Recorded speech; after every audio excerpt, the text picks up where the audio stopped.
How to secure your Trust Wallet with a passcode and biometric authentication. Hi everyone, welcome back to another episode.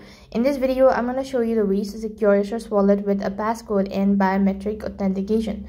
So for that, go ahead and open up a login into your Trust Wallet account. When you're logged into your account, that's going to take you to the home page, which is going to look something like this. Now right on this page, you can go ahead and tap on the icon located in the top left hand side corner. This is going to take you to their settings page. Sure, you can need to scroll down a bit and go to security. So once again, go ahead and type in your passcode. And when you actually go ahead and access it, that's going to take you to the other field. So right on this page, you could go ahead and set up all of these security, and then basically you could go ahead and secure your Trust Wallet account. So to do this procedure, you can go to lock method and you can go ahead and select passcode and biometric.